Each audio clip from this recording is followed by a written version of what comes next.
From Clearwater, Florida, we are super excited to tackle this, and we have a lot on the table to do today. Laz, George, Ryan, you guys ready to make some power? Yeah, let's do this. This is gonna be a lot. We are so stoked to be able to tackle all the different challenges, all the little pitfalls that might happen, but we have ability to do this. Guys, we got this car ready for the turbo. We are finally got all of our junk here. This is our pile of junk that we've been collecting for. Some of this stuff I've probably had for over 10 years. Got all sorts of different couplers, fittings, stuff. We got a lot of new stuff. The guys at Gearhead Performance down the road hooked us up with a lot of different goodies, so we are really, really appreciative of that. All the little knickknacks that we need to be able to get all of this junk, all of these kind of leftovers, we're gonna turn into a sick entree. We're gonna cut up as much as we can from all of our acquired junk pile, even stuff that came off the car, and we're gonna make it work on this. Little bends here and there that we're probably gonna scab in. These V-band flanges, we're gonna use these in a number of different areas there. We have new ones as well. Guys, I acquired this intercooler. I think that's an old Lancer Evo intercooler. I think I got that thing for like 25 bucks. A lot of these couplers we might need to use coming to and from the intercooler. Look at that pretty girl. That's a 7267 Magnum Turbo journal bearing with a 68 AR. So what that means is that that thing is going to spool super fast. Now, before we get into exactly how we're going to do this, I wanted to address a couple comments on there. There were some people saying, hey, you guys should, do a rear mount turbo and it'd be so much easier and so on and so forth. But guys, I've tuned a ton of rear mount stuff. I am not a fan. Generally, the way that that works is that you have to have the AR so small that it chokes it out downstairs, and you have so much volume to fill that it's kind of laggy. With what we're trying to do, the turbo that we picked and the design of how we're going to make this all work, it's going to be a short travel, and we want it to spool light off really, really fast. This big car, this is a big girl, okay? And she needs to spool fast, make really quick torque so that it gets out of its own way. All right, so guys, we got a couple things prepped. We got our old header is off, and we got the new old exhaust manifolds off of a Crown Vic going on here. So that is going to make things, that's gonna be able to set up the way that we want that to work. We should probably change the spark plugs on this puppy. Before you go run a marathon or go do something absolutely insane physically, you should probably go for a physical. Well, on that same exact note, we're gonna run a compression test on this, find out the health status of this engine, and see what we're going with. Just in case anything were to happen later on, we need to be able to find out if everything is okay with this. So we're gonna pull the plugs and we're gonna do a compression test first, and then we gotta change the plugs to some Brisk spark plugs.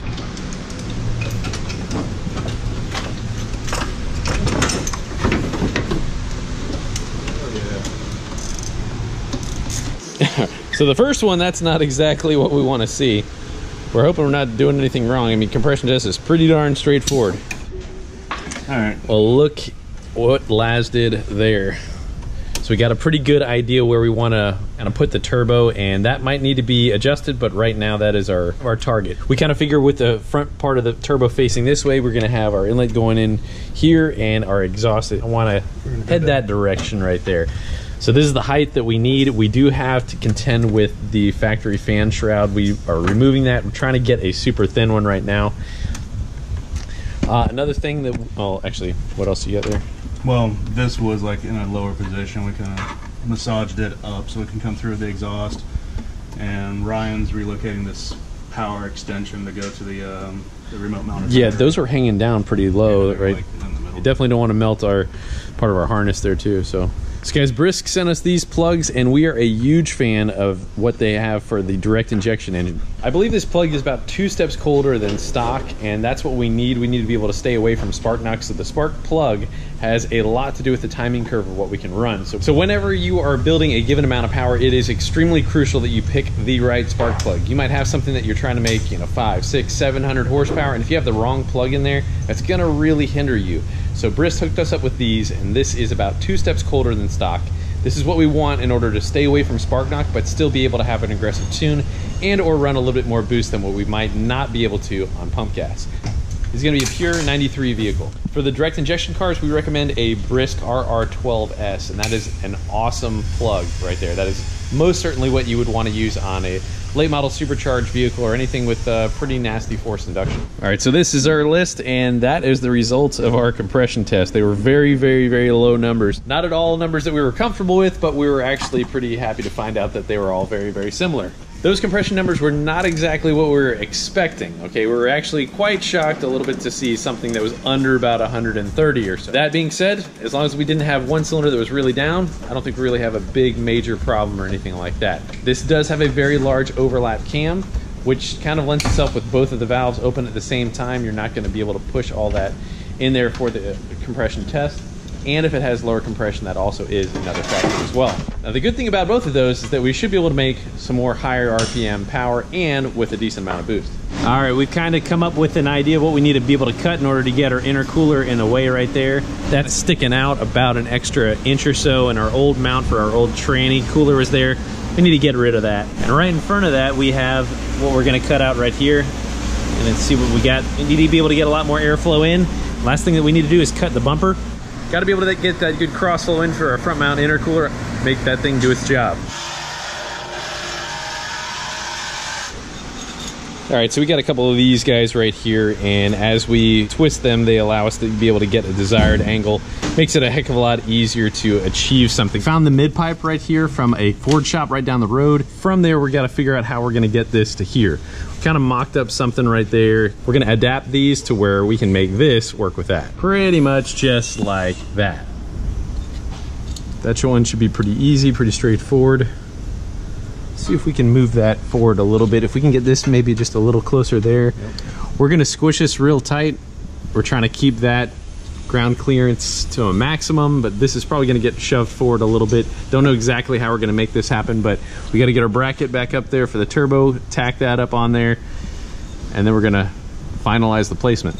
Ryan and I were just talking about how air will take the path of least resistance. So what we're doing is creating a little bit of a duct that is going to funnel the air through here and not lose any airflow to our heat exchanger or our front mount intercooler. So we made a template out of this. Went over there, cut it out of ABS plastic. And right now we're finalizing where we're going to mount it right there. It does gain efficiency on that front mount intercooler by a good amount. Dang, Laz. So we come to the conclusion that we're gonna have to change this intercooler entrance. So we're gonna need to make that guy go straight up there.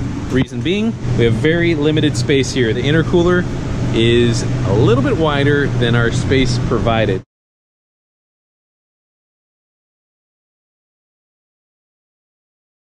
This thing is coming together great. We got this side tied into almost this side. She's coming together. We can, I like the fact that we have these kind of manipulatable ball flange deals. I like that a lot. That male-female deal makes it a hell of a lot more versatile. So at the moment, we are trying to make this go into right here. We are flattening this guy down. We stuck that piece of 3-inch in a vise, and we are really not that much lower than the trans pan. We got our turbo mount in and done. That thing looks like a beast. Laz did some pretty awesome engineering on that. I like it a lot. We're gonna try and figure out how to get our drain. Our turbo drain is the next issue. That's gonna be coming down right here. Gotta have our pump mounted, and George is actually working on this guy right here right now. Let's try and make that fit there. This might need to come down an inch or so. That's close, man. Yeah. We're gonna basically be able to take this off from right here. That'll drop down. We're gonna have the V-band right here, so that'll be able to come off as one piece. Right up here, this is a large piece. Kind of intricate. We'll probably have a V-band right about here. Told, oh yeah, you should be able to get a -10 on there. So you can put a -10 on there, but it has to be clocked perfectly, and then you put your 2 bolts on the flange on. You can't have the flange on there first and do your drain. I know I said this before, this 0.68 AR, which is a 67mm back housing, that thing is going to light off fast. We're gonna have boost before you know it.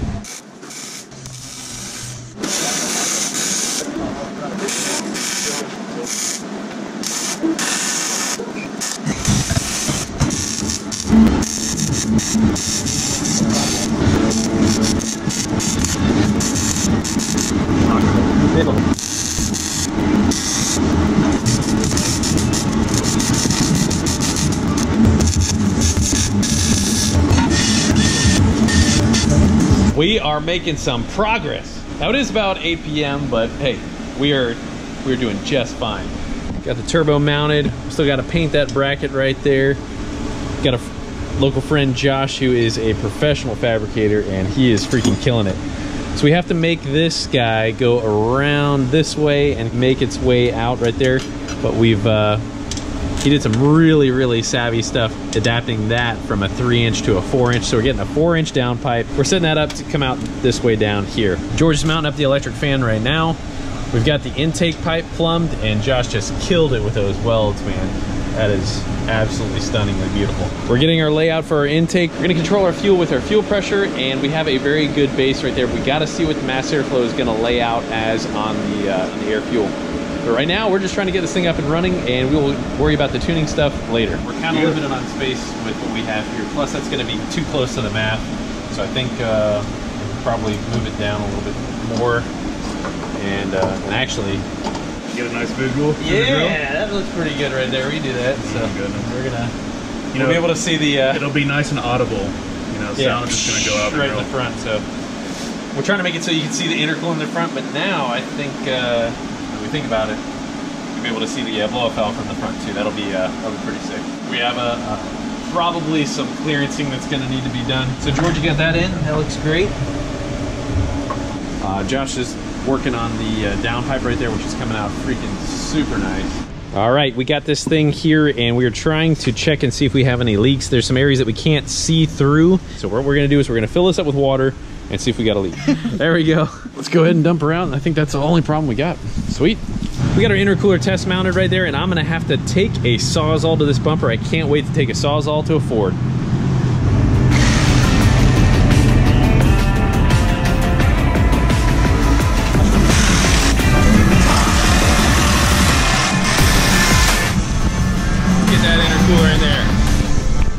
Next thing is coming off of our intercooler. So this is our cold side of the intercooler. That's our warm side of the intercooler going. Small problem. We are going to mark where we are going to have to cut a relief. And if that still doesn't cut it, we're gonna go down into there and kind of plate it. So Georgie, yep, you ready to cut up? Let's make it happen. Cool. Both angles. Go for it! Oh, I love the carnage! Oh, hater pipe, here we come. Oh, that's gonna be awesome. Hell yes. I think you should do this one just for good measure, whether it needs it or not. Oh! Oh, we're close. We're super close. Let's get that, and then I think we got it. All right, 10 o'clock update here.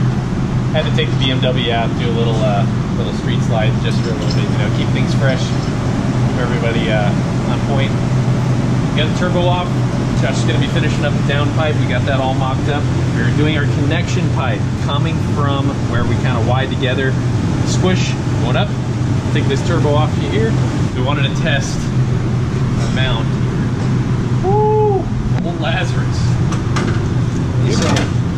Give him on the test. Oh yeah, there's 180 pounds on that. I think we're gonna be totally good. Quality check, nailed it. Well, that is a much smaller pile of parts. Hey George, that was in the way, so we're just gonna cut it. We're gonna cut anything that gets in the way. I like your style. This piece has been a, oof, that is the completion freaking piece right there. That is an important piece. Man, that feels good. Look at that. Excellent wastegate location, guys. Right at the heart of the airflow right there, or the exhaust flow for that matter. Let's tack this up on there and work it, and man, we are so close.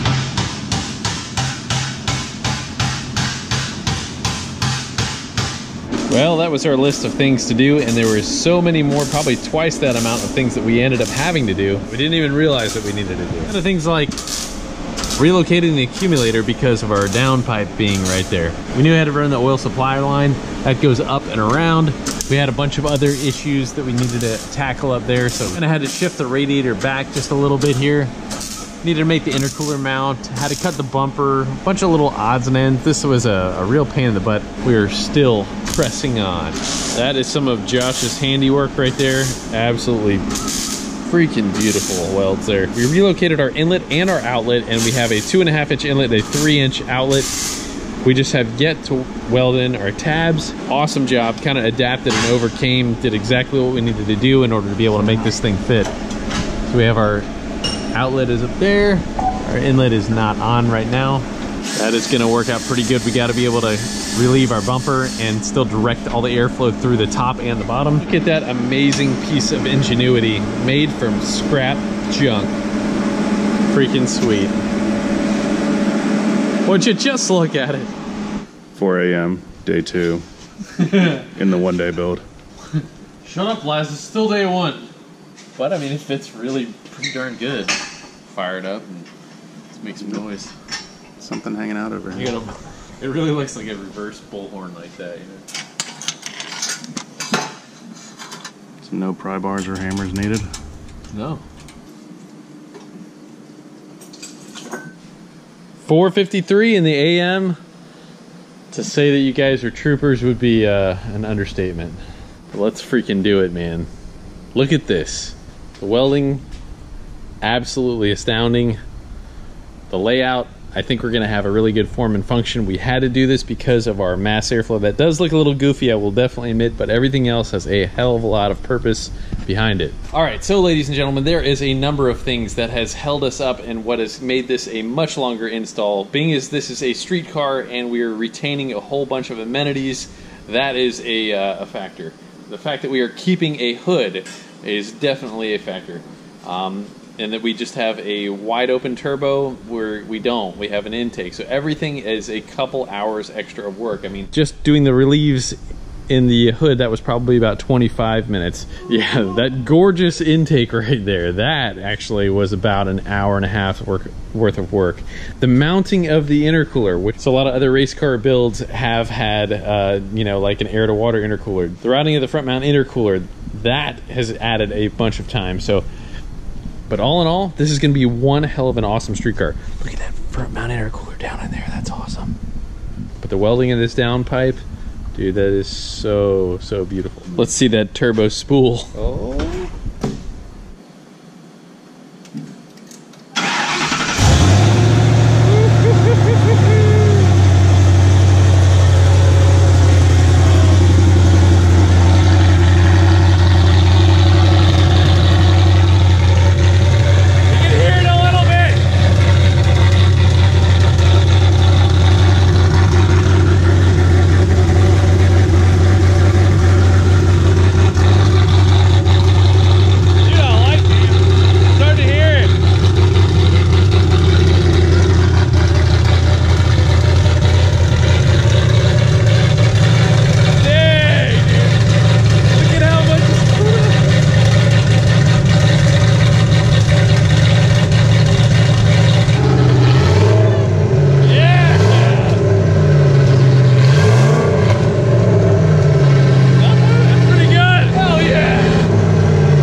Oh, yeah.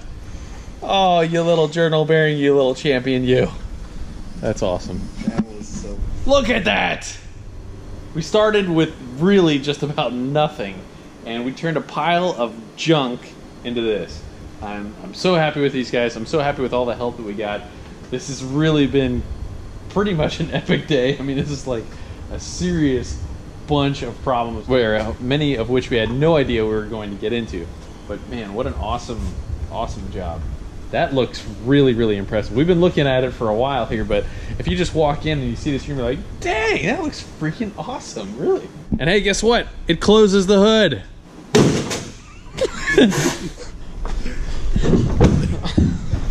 Yeah, it closes the hood. Oh, hold on. I wanted to show your kind of nifty little heat shield there, too. Since it's still, we gotta drivable. finish. We gotta finish this to make it drive. You know, real street car. Absolutely. So there's, Laz got a bit of time in the heat shield there and actually modifying the coolant tank. Finish that. Yes. So there's no doubt we have some things to finish, but the fact that we even got this up and running, given all of the extra hurdles that we had to do, like I said, it's not a race car. This is a street car. We had to maintain a whole lot of amenities and space constraints. And like I said, it closes the hood, so everything works under that confine. I'm so stoked with this thing. This is really, really took a lot of fun engineering, and all the hurdles that we got past was something I think most definitely to be proud of. Always thinking of airflow. So that right there is our gate. So that is what's bypassing. George just went through and kind of ported that inlet right there.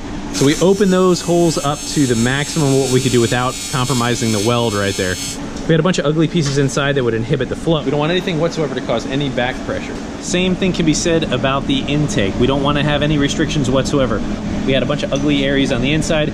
So again, George went in, kind of cleaned that up, helped that thing flow optimal. I wanted to give a huge shout out to Eric Reagan of Birmingham, Alabama. I just wanted to say thank you so much for sending these parts. So Eric is a subscriber, and he said, hey man, I got some parts sitting there. I might be able to help you make this in time for your build. So we had overnighted the parts in, and we got enough stuff to be able to make this return style fuel system work. Now Josh had just made a point of which I totally missed. These fuel filters are directional, and what we're doing is we are now using our supply as the return. We ran our own line going to, this one has to return, so we're gonna try and flip this. We used a quick disconnect that we shoved through here to a -6, and that is gonna get the job done. One of those devils in the details moments. All right, we got the final, absolute final touches so that we can be able to control our boost, be able to control our fuel, and be able to control our blow-up valve. So routing the lines right there, and of course the most important one is our reference to the wastegate. It is literally all on a line. Make sure that your wastegate reference is on and correct. All right, so we are planning our bumper modification in order to funnel the most air into the intercooler. And you probably heard me say before, air is always gonna take the path of least resistance. So we got to direct air for where we want it to go.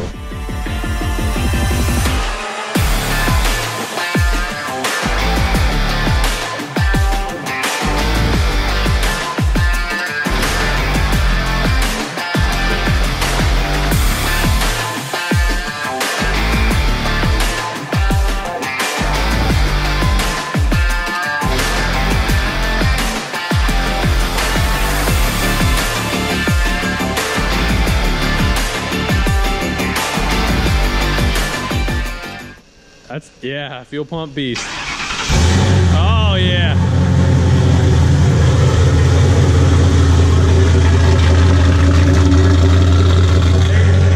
Oh, we need to get the vacuum reference on. All right, so we got some low fuel pressure. We're gonna crank that way up.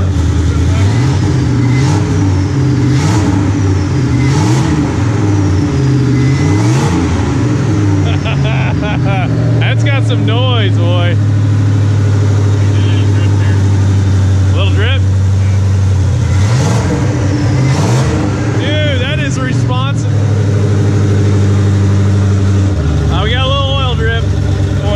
Right there, yeah.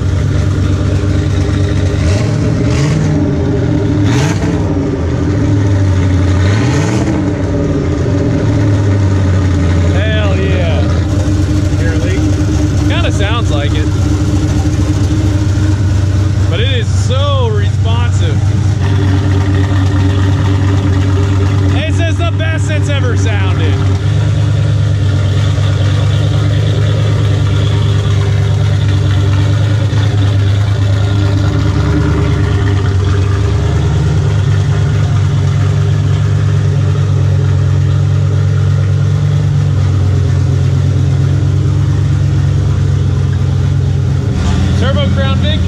Day and a half.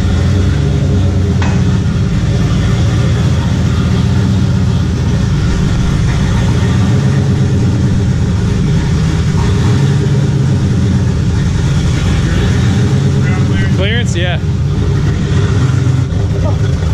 No problem on ground clearance.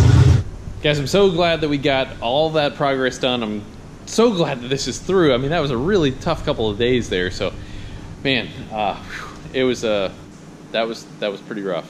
Guys, I hope you enjoyed that. That has been a lot of fun. This is kind of the end of this final part of this build here, but I cannot wait to actually make some real power and be able to get this thing on the track, really be able to enjoy all the fruits of our labors. So guys, thank you so much for watching. God bless you. We'll see you next time.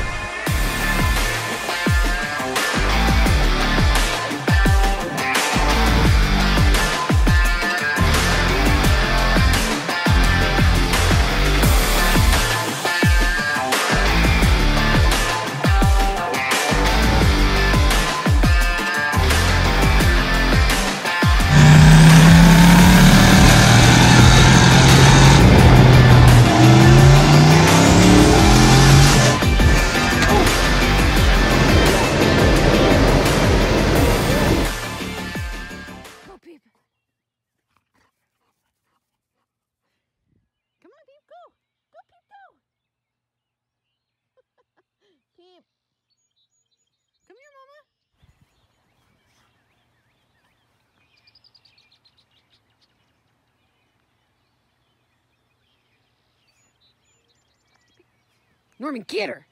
Get her, Norman!